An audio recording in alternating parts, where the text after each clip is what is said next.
द्वारका को रुख करते हैं, जहां से प्रधानमंत्री नरेंद्र मोदी लोगों को संबोधित कर रहे हैं। श्री विजय रूपाणी जी, केंद्र में मंत्रिपरिषद के मेरे साथी श्रीमान नितिन गडकरी जी, राज्य के उप मुख्यमंत्री श्री नितिन भाई पटेल, पूर्व मुख्यमंत्री आनंदीबेन पटेल, केंद्र में मंत्रिपरिषद के मेरे साथी श्री मनसुख भाई मांडविया, राज्य सरकार के मंत्री श्री चिमन भाई सापरिया, जयेश रादड़िया, जसा भाई बराड़, यहां की सांसद पूनम बहन, जूनागढ़ के सांसद राजेश भाई, राज्यसभा में हमारे साथी चुनी भाई गोयल और हमारे यहां के विधायक शिव शिव शिव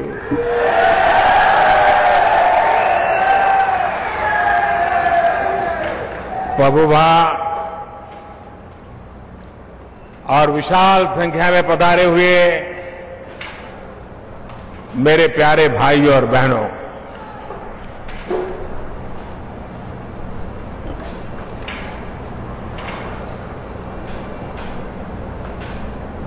કેમ કેવું લાગે છે?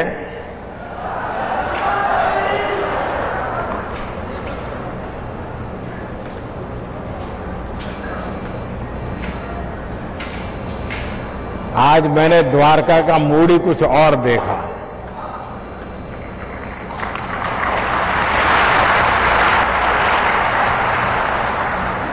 चारों तरफ उत्साह, उमंग, जैसे एक नई चेतना द्वारका में मैं अनुभव कर रहा हूं।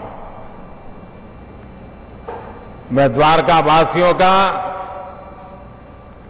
हृदय से अभिनंदन करता हूं, उनका धन्यवाद करता हूं। आज द्वारिका नगरी में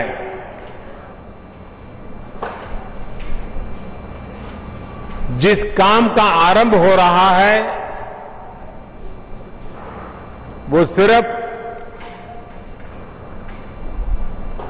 बेट द्वारका में पहुंचने के लिए एक सिर्फ ब्रिज नहीं है,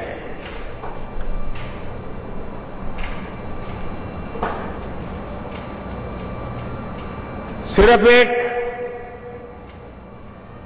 ईंट पत्थर लोहे से बनने वाली एक स्ट्रक्चरल व्यवस्था है, ऐसा नहीं है। ये ब्रिज बेट द्वारिका की सांस्कृतिक विरासत के साथ उस हजारों साल पुराने नाते को जोड़ने की कड़ी के रूप में आज उसका कार्य हो रहा है।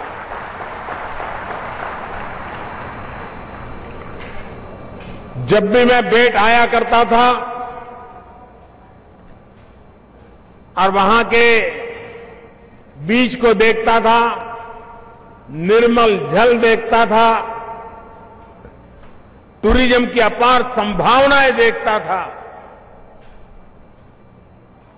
लेकिन भारत सरकार की तरफ से आप तो जानते हैं भूतकाल में भारत सरकार का गुजरात के प्रति प्यार कैसा था।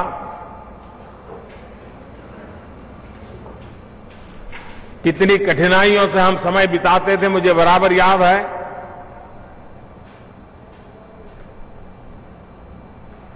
जब बेट के लोगों की मैं स्थिति देखता था, सूरज ढलने से पहले ही सारे काम पूरे करने पड़ते थे, रात को आवागमन बंद हो जाता था और वो भी पानी के मार्ग से ही आना जाना पड़ता था, मजबूरन जिंदगी गुजारनी पड़ती थी। अगर कोई अचानक बीमार हो जाए और उसे अस्पताल पहुंचाना है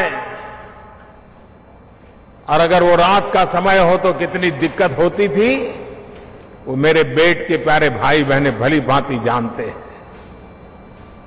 और इसलिए एक ऐसी व्यवस्था जो देश भर से आने वाले यात्रियों के लिए एक बहुत बड़ी सौगात हो, एक ऐसी व्यवस्था जो बेट के नागरिकों के लिए जो सामान्य उनकी जरूरतें हैं उसको पूरे करने वाली हो, एक ऐसी व्यवस्था जो बेट से जुड़े हुए समुद्री तट के बीच को एक बहुत बड़े टूरिज्म के क्षेत्र के रूप में विकसित करने की संभावनाओं को बल दे। और अगर एक बार यात्री आए तो ठाकुर जी के चरणों में सर झुका करके भाग जाए तो उससे द्वारका की इकोनॉमी को ज्यादा लाभ नहीं होता। लेकिन अगर वो रात को रुकता है, 2 दिन रुकता है, तो 1000-2000 रुपया खर्च करता है तो द्वारका के आर्थिक व्यवस्था में गरीब से गरीब को रोजगार मिलता है।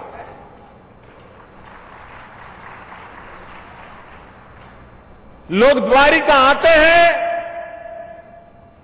वो भगवान द्वारकाधीश की कृपा से, लेकिन लोग द्वारिका में रुकेंगे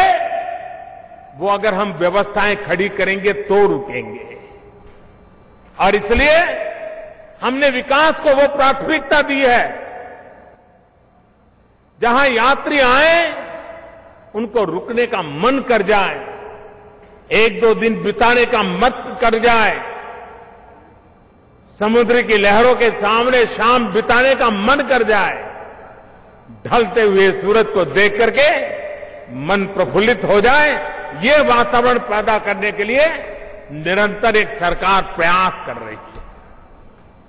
आज से 8-10 साल पहले के द्वारका की कल्पना कीजिए और आज के द्वारका की कल्पना कीजिए, कितना बदलाव आया। और टूरिज्म एक कोने में विकास होने से नहीं होता है, उसको कनेक्टिविटी चाहिए, एक से दूसरा, दूसरे से तीसरा, तीसरे से चौथा जुड़ा हुआ होना चाहिए। सारी दुनिया गिर लाइन देखने के लिए आज आती है, लेकिन अगर गिर लाइन देखने के बाद पोरबंदर और द्वारिका जाने के लिए अगर 6 लाइन, 4 लाइन, 2 लाइन के बड़े रोड मिल जाते हैं तो यात्री को सुविधा रहती है, टूरिस्ट का मन ललचाता है और जो गिर लाइन देखने आएगा वो द्वारकाधीश के चरणों में भी आएगा। ये स्थिति पैदा होनी है और जो द्वारकाधीश के चरणों में आएगा उसको भी गिर के शेर देखने का मन कर जाए, ऐसी व्यवस्था होनी चाहिए। और इसलिए भारत सरकार ने नेशनल हाईवे का नेटवर्क उस प्रकार से बनाने की दिशा में मॉडिफिकेशन किया है कि रोड तो बने, सुविधा तो बने, गति तो आए, लेकिन साथ साथ तो द्वारका ओखा सिग्नेचर ब्रिज की जो आधारशिला है वो रखने के लिए पहुंचे थे प्रधानमंत्री नरेंद्र मोदी। इसकी जरूरत, अहमियत और फायदे गिना रहे थे।